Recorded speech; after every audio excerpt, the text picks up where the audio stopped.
الحمد لله وكفى وسلام على عباده الذين اصطفى أما بعد فأعوذ بالله من الشيطان الرجيم بسم الله الرحمن الرحيم سبح اسم ربك الأعلى الذي خلق فسوى والذي قدر فهدى والذي أخرج المرعى فجعله غثاء أحوى سنقرئك فلا تنسى إلا ما شاء الله صدق الله العظيم۔ سورہ اعلیٰ کی تفسیر جاری تھی۔ اس میں اللہ تبارک و تعالیٰ نے اپنی پاکی بیان کرنے کا حکم دیا، سبح اسم ربک الاعلیٰ، اور اپنے اوصاف بیان کیے کہ اس کی پاکی کیوں بیان کرنی ہے، جس نے پیدا کیا اور ٹھیک ٹھیک بنایا، والذی قدر فہدی، جس نے ہر چیز کا اندازہ مقرر کیا، اس کے لیے ایک ٹائم پیریڈ رکھا ہے، اس کے لیے ایک ٹائم فکس کر رکھا ہے، فہدی، اور پھر ہر چیز کو راستہ بھی دکھایا۔ راستہ دکھانے کا مطلب کیا تھا گزشتہ مجلس میں ہو چکا۔ والذی اخرج المرعى، وہ ذات ہے جس نے چارے کو نکالا ہے زمین سے، اور پھر ایک وقت آتا ہے کہ اسے وہ سیاہی مائل کر دیتا ہے، کوڑا کر دیتا ہے، فجعلہ غثاء احوى۔ تو اے نبی، سنقرئک فلا تنسى، ہم آپ کو ضرور پڑھائیں گے پھر آپ نہیں بھولیں گے، الا ما شاء اللہ، ہاں مگر جو اللہ پاک چاہیں گے۔ اب اللہ تبارک و تعالیٰ نے یہ دو آیتیں جو ذکر کی ہیں، سنقرئک فلا تنسى الا ما شاء اللہ، اس سے پہلے اللہ تعالیٰ نے چارے کا مضمون بیان کیا کہ اللہ تعالیٰ نے زمین سے چارہ نکالا، والذی اخرج المرعى، اور پھر اس کو کوڑا کرکٹ کر دیا اور کوڑا سیاہی مائل کر دیا۔ یہ چارے کی انتہا ہوتی ہے، یوں سمجھے کہ جب وہ اپنی انتہا پر پہنچ کر نفع کے قابل ہو جاتا ہے، سیاہی مائل ہو جاتا ہے، سیاہی تک پہنچا نہیں ہے، کالا نہیں ہوا، سیاہی مائل ہوا، اپنی ذات سے اس کو، یعنی اس سے اب فائدہ اٹھایا جا سکتا ہے، اس حالت تک پہنچ گیا ہے۔ ایک مطلب تو مفسرین نے اس کا یہ بیان کیا ہے، اور دوسرا مطلب یہ بیان کیا ہے کہ بالآخر چارہ کوڑے کی حیثیت اختیار کر جاتا ہے اور وہ ختم ہو جاتا ہے، سیاہی مائل ہو جاتا ہے، وہ کوئی کام کا نہیں رہتا۔ تو اگر یہ مطلب لیا جائے تو پھر اس کا مقصد یہ ہوگا کہ اللہ تبارک و تعالیٰ نے آگے چل کر دنیاوی زندگی کا تذکرہ کیا، بل تؤثرون الحیات الدنیا والآخرۃ خیر وابقی، کہ تم دنیاوی زندگی کو ترجیح دیتے ہو حالانکہ آخرت دیر پا ہے اور زیادہ باقی رہنے والی ہے۔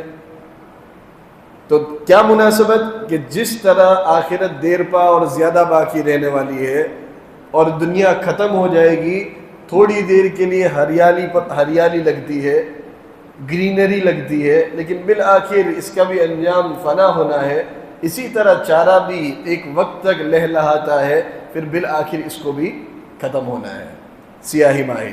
یہ ایک مطلب ہے، اور یہ مطلب لیا جائے تو دنیاوی زندگی کے اعتبار سے تشبیہ ہوگی۔ اگر پہلا مطلب لیا جائے کہ چارہ کو اللہ تعالیٰ زمین سے نکالتا ہے، الذی اخرج المرعى، اور پھر اسے کوڑا اور سیاہی مائل کر دیتا ہے، یعنی سٹیپ بائی سٹیپ جس طرح اللہ تبارک و تعالیٰ زمین سے اس کو اگاتا ہے اور پھر اس کے کمال تک پہنچاتا ہے، ایک وقت آتا ہے کہ پھر اسے کاٹا جاتا ہے، اسے کام میں لیا جاتا ہے، ونٹر کے اندر اور سردی کے موسم میں اس کو سٹور کیا جاتا ہے۔ اسی طرح ہے نبی، ہم آپ کو جو قرآن کریم پڑھا رہے ہیں یہ سٹیپ بائی سٹیپ پڑھا رہے ہیں، اور آپ اطمینان رکھیں کہ ہم آپ کو دھیرے دھیرے کر کے کمال تک پہنچا رہے ہیں۔ اندازہ آ رہا ہے کہ اس مطلب کو لیتے ہوئے اب تشبیہ اور حضور پاک صلی اللہ علیہ وسلم کو تسلی دینا مقصود ہے اس والے مطلب کو اگر مراد لیتے ہیں تو کہ جس طرح ہم چارے کو بالآخر اس کے کمال تک پہنچاتے ہیں، ہم ہر چیز کو اس کے کمال تک پہنچاتے ہیں، دھیرے دھیرے کر کے ہم اندازہ ہر چیز کا مقرر کرتے ہیں، ہم نے ہر چیز کا ٹائم فکس کر رکھا ہے۔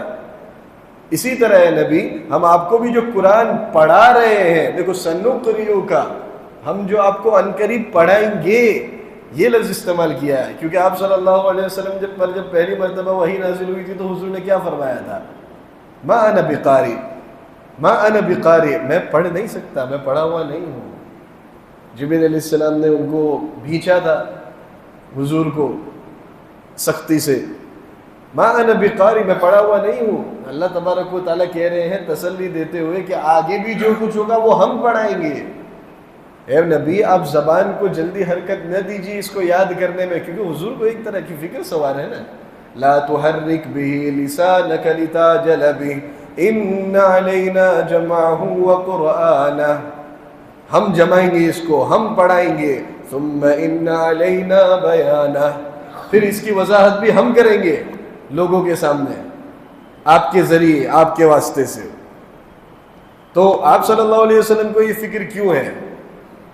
آپ صلی اللہ علیہ وسلم کو امت کی بہت زیادہ فکر تھی، درد تھا، لعلک باخع نفسک الا یکونوا مؤمنین۔ اے نبی، ایسا محسوس ہو رہا ہے، ایسا لگ رہا ہے کہ کہیں آپ اپنے آپ کو ہلاک نہ کر دیں ان کے غم اور ان کی فکر میں۔ حضور پاک صلی اللہ علیہ وسلم، اور فکر کیوں نہ ہو، حضور کو یہ ٹینشن کہ میرے بعد کوئی نبی آنے والا نہیں ہے، گویا ایک بات بھی آگے پیچھے نہیں ہونی چاہیے، ایک بات بھی یہاں سے وہاں نہیں ہونی چاہیے، میرے بعد کون اسے نہیں سمجھائے گا، کوئی نبی آنے والا نہیں ہے، میری ذمہ داری ہے، میرے کندھے پر یہ اللہ تعالیٰ نے ذمہ داری رکھی ہے۔ یہ حضور کو ٹینشن تھا، لیکن اللہ تعالیٰ اطمینان دلا رہے ہیں کہ ہر چیز کو ہم کمال تک پہنچاتے ہیں، یہاں تک کہ چارے کو بھی کمال تک پہنچاتے ہیں۔ سنقرئک فلا تنسیٰ، ہم آپ کو ضرور پڑھائیں گے، پھر آپ نہیں بھولیں گے، کیونکہ حضور کو اسی بات کا فکر تھا کہ وہ بھول جائیں گے۔ فلا تنسیٰ الا ما شاء اللہ، ہاں مگر جو اللہ پاک چاہیں گے۔ اس کا مطلب یہ نہیں کہ اللہ تعالیٰ اگر چاہیں گے، اللہ تعالیٰ چاہیں گے اور اللہ تعالیٰ نے چاہا ہے اور حضور نے بھولا ہے، یہ مطلب نہیں ہے، جیسے کہ بعض مفسرین بیان کرتے ہیں۔ الا ما شاء اللہ کے چند مطلب بیان کرتے ہیں مفسرین، اس میں سے پہلا مطلب یہ ہے کہ اللہ تعالیٰ نے چاہا نہیں ہے کہ آپ بھولیں، ہاں لیکن اگر وہ چاہے گا تو ہی بھولیں گے، یہ مطلب ہے۔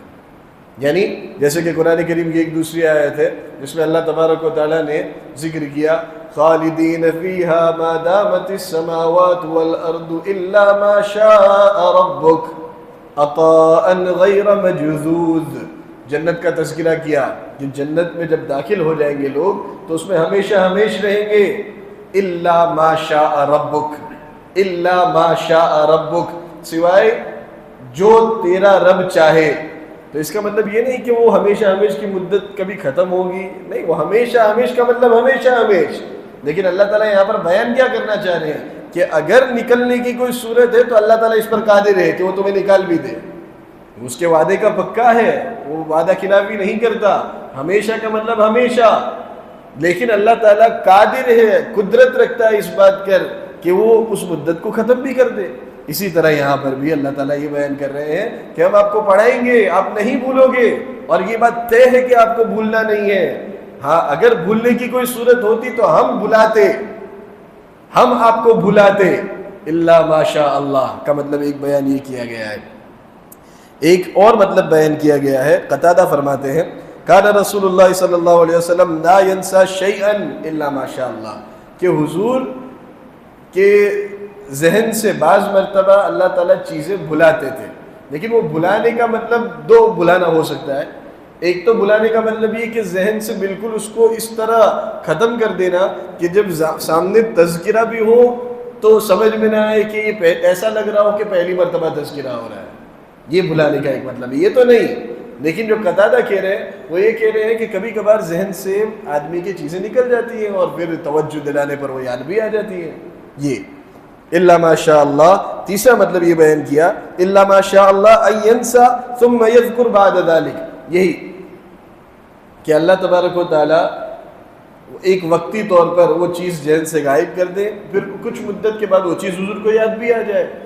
آپ صلی اللہ علیہ وسلم کے بشر ہونے کا تقاضا یہ ہے کہ حضور بشر ہے، انسان ہے، لیکن عام انسانوں کی طرح نہیں۔ چوتھے نمبر پر مطلب یہ بیان کیا ہے بعض حضرات نے الا ماشاء اللہ کا، کہ اس سے نسخ مراد ہے۔ نسخ، اللہ تبارک و تعالیٰ نے بعض احکام، حکم، آرڈر، کمانڈ جو قرآن میں دیے ہیں ان کو ایک مدت تک دے رکھا ہے، ایک ٹائم لمٹ ہے اس کی، اس کے بعد نیو حکم آتا ہے، اللہ تعالیٰ ایک نیا حکم اور نیا کمانڈ دیتے ہیں۔ بعض چند گنتی کی جگہوں پر ایسا ہوا ہے قرآن کریم میں، جیسے قبلے کی آیت دوسرے پارے کے اندر آپ صلی اللہ علیہ وسلم ہجرت کر کے مدینہ منورہ گئے۔ مدینہ منورہ گئے تو تقریباً 16 یا 17 مہینے تک بیت المقدس قبلہ تھا۔ اب بیت المقدس مدینہ منورہ سے نارتھ ہے، اوپر کی جانب، اس طرف آپ صلی اللہ علیہ وسلم نے رک کر کے نماز پڑھی، اور نیچے ساؤتھ میں مکہ المکرمہ ہے۔ حکم بدل گیا 16-17 مہینے بعد ہجرت کے بعد۔ تو یہ دیکھو یہ نسخ، اللہ تعالیٰ نے قرآن کریم میں اس کا تذکرہ کیا، فَلَنُوَلِّيَنَّكَ قِبْلَةً تَرْضَاهَا فَوَلِّ وَجْهَكَ شَطْرَ الْمَسْجِدِ الْحَرَامِ۔ اب ہم آپ کا قبلہ بدل رہے ہیں مسجد حرام تک۔ اللہ تبارک و تعالیٰ کی حکمت اور مصلحت پر مبنی ہے۔ اللہ تعالیٰ کیوں ایسا کرتے ہیں وہ اللہ تعالیٰ جانتے ہیں، اس کی حکمت اور مصلحت اللہ تعالیٰ ہی کا ماحق وہ جانتے ہیں۔ لیکن بعض مرتبہ ایسا ہوتا ہے، کبھی ایسا ہوتا ہے کہ اللہ تبارک و تعالیٰ نے آیت تو نازل کی ہے قرآن میں، لیکن اس کی تلاوت کو اللہ تعالیٰ نے منسوخ کر دیا، اٹھا لیا، حکم باقی رکھا۔ جیسے ایک آیت ہے، الشیخ والشیخۃ اذا زنیا فرجموہما نکالا من اللہ، کہ جب کوئی شادی شدہ مرد یا عورت زنا کرے تو پھر الشیخ والشیخۃ اذا زنیا فرجموہما، ان کو رجم کرو، نکالا من اللہ واللہ عزیز حکیم، یہ اللہ تبارک و تعالیٰ کی طرف سے سزا مقرر کر دی گئی ہے۔ تو یہ آیت پہلے قرآن کریم کا حصہ تھی، لیکن بعد میں چل کر تلاوت ختم ہو گئی، حکم ابھی بھی باقی ہے۔ حکم باقی کا مطلب یہ ہے کہ اب اگر اس طرح علیاذ باللہ کوئی کرتا ہے، اسلامی ریاست قائم ہے، تو پھر اس صورت میں اس پر اس طرح کی سزا نافذ ہوگی۔ یہ لا ہے، یہ ایک لا ہے اسلام کا، قائم ہوگا۔ تو دیکھو بعض چیزیں اللہ تبارک و تعالیٰ مٹاتے ہیں، بعض مرتبہ اللہ تبارک و تعالیٰ حکم کو بدلتے ہیں۔ یہ حکم کو بدلنا صرف کمانڈ آرڈر میں ہو سکتا ہے، واقعات جہاں جہاں اللہ تعالیٰ نے بیان کیے وہاں پر ایسا نہیں ہوتا، یہ بات بھی ذہن میں رکھو۔ واقعات، قصے قرآن کریم میں اللہ تعالیٰ نے بہت بیان کیے ہیں، ان میں کبھی بھی ایسا نہیں ہوگا کہ اللہ تعالیٰ نے ایک چیز بیان کی اور پھر اس کو بدل کر دوسری چیز اللہ تعالیٰ بیان کر رہے، نہیں، ورنہ یہ تو جھوٹ لازم آئے گا، اور اللہ تبارک و تعالیٰ جھوٹ سے پاک ہے۔ آپ کو بات سمجھ میں آ رہی ہے؟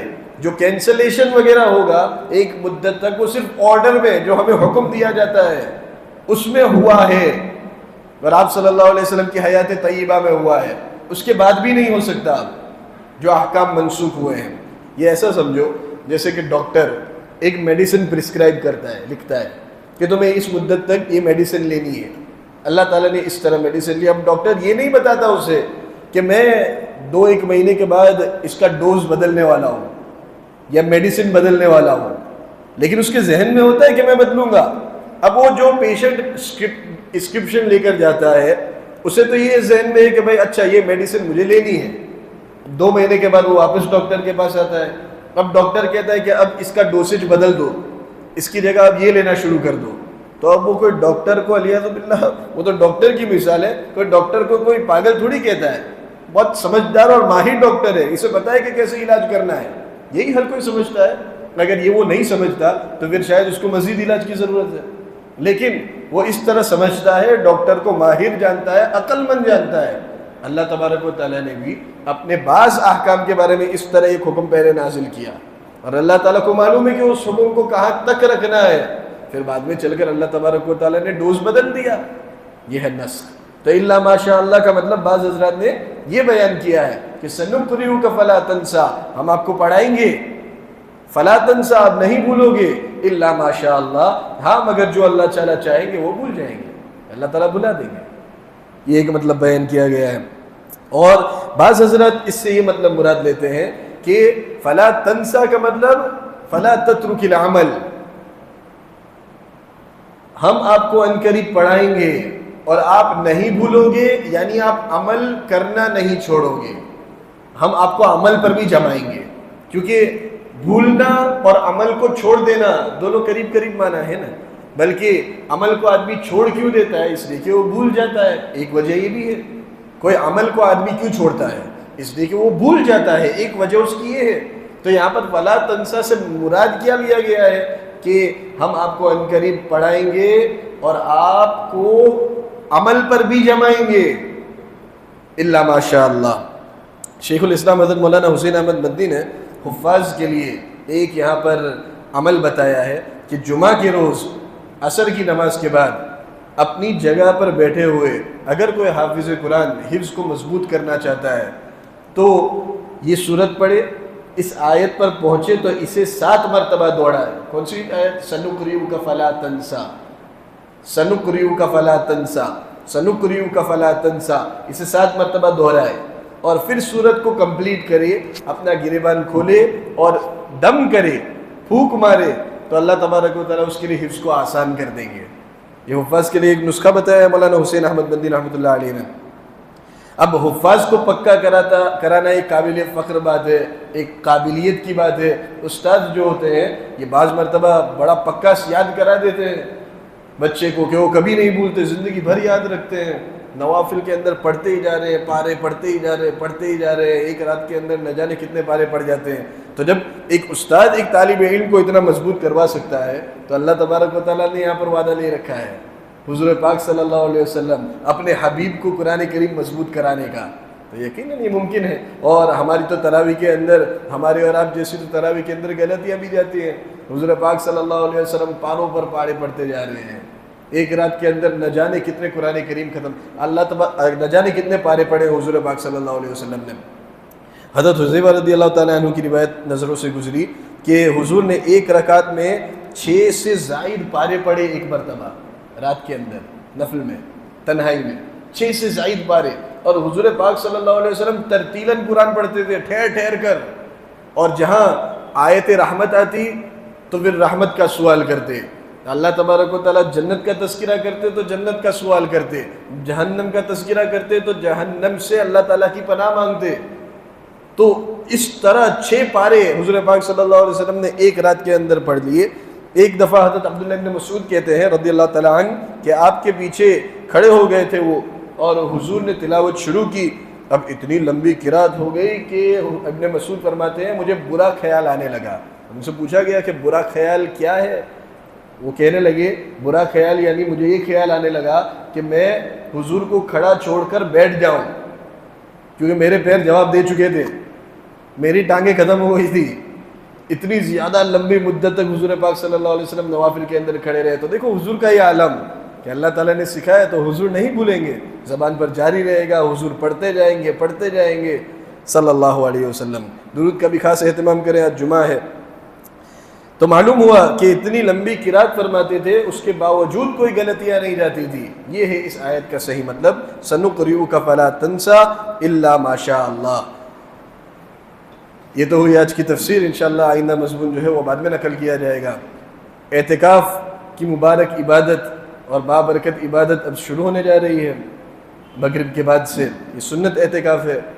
تو ایک بہت عشق والی عبادت ہے، محبت والی عبادت ہے، اللہ تبارک و تعالیٰ کے در پر آ کر بیٹھ جانا، اور باری تعالیٰ سے زبان حال سے گویا یوں کہا جا رہا ہے کہ پروردگار اس وقت تک میں نہیں ہٹوں گا جب تک کہ تو ہماری مانگ پوری نہ کرے۔ بہت محبت والی عبادت ہے، اس لیے اہتمام کرنا چاہیے اعتکاف میں بیٹھنے کا، اس کی فکر کرنی چاہیے۔ چند ایام ہیں، اگر زیادہ مشغولی نہ ہو اور کچھ انتظام ہو سکتا ہو تو اپنے آپ کو اس کے اندر لگانے کی کوشش کریں۔ جو اعتکاف میں بیٹھنے والے حضرات ہیں وہ خاص دعاؤں کا اہتمام کریں، ویسے دوسرے لوگوں کو بھی دعاؤں کا اہتمام کرنا چاہیے، لیکن اعتکاف والے حضرات خاص طور پر رب کے در پر بیٹھ چکے ہیں وہ، اور ایسا نہیں سمجھنا چاہیے۔ بعض مرتبہ یہ سمجھا جاتا ہے کہ خاموش رہنا اعتکاف کے اندر ایک عبادت ہے، نہیں، خاموش رہنا عبادت نہیں ہے۔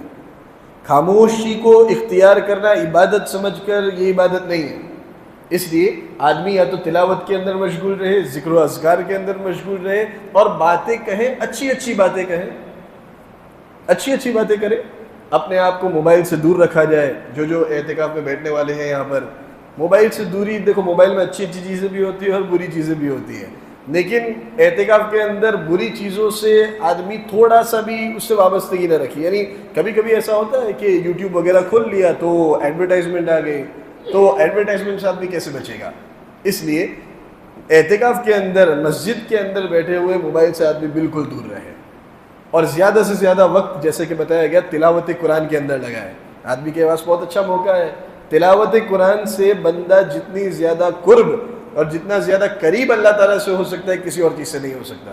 یہ قرآن اللہ تعالیٰ کی ذات سے نکلا ہے، یہ کلام اللہ ہے، اللہ کا کلام ہے، اور اللہ تعالیٰ ہمیں یہ شرف دے رہا ہے کہ ہم اپنی زبان سے اس کو ادا کریں.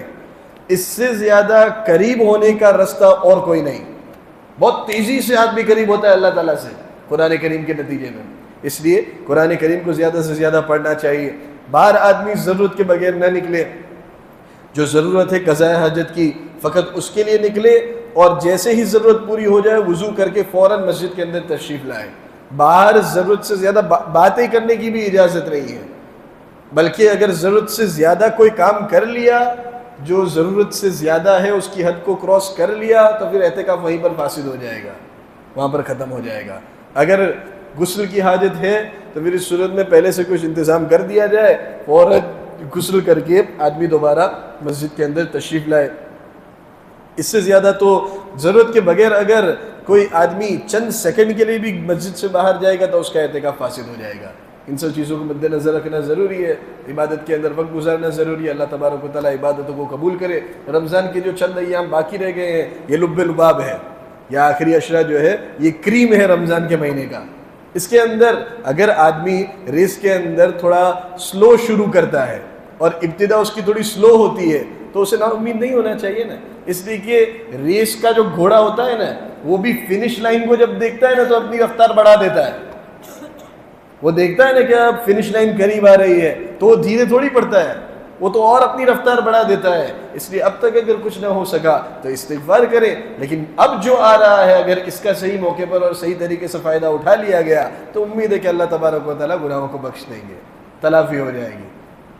اللہ تبارک و تعالیٰ مجھے بھی توفیق سے نوازے اور آپ کو بھی توفیق سے نوازے. درود شریف پڑھ لیں. بسم اللہ الرحمن الرحیم. الحمد للہ رب العالمین والصلاة والسلام علی سید الانبیاء والمرسلین وعلی آلہ وصحبہ اجمعین. ربنا آتنا فی الدنیا حسنۃ وفی الآخرۃ حسنۃ وقنا عذاب النار. اللہم الہمنا مراشد امورنا واعذنا من شرور انفسنا. اللہم سلمنا لرمضان وسلم رمضان لنا وتسلمه منا متقبلا. ربنا تقبل منا انک انت السمیع العلیم وتب علینا یا مولانا انک انت التواب الرحیم. لا الہ الا اللہ نستغفر اللہ نسألک الجنہ ونعوذ بک من النار. جزا اللہ عنا سیدنا محمد صلی اللہ علیہ وسلم بما هو اہلہ. سبحان ربک رب العزة عما یصفون.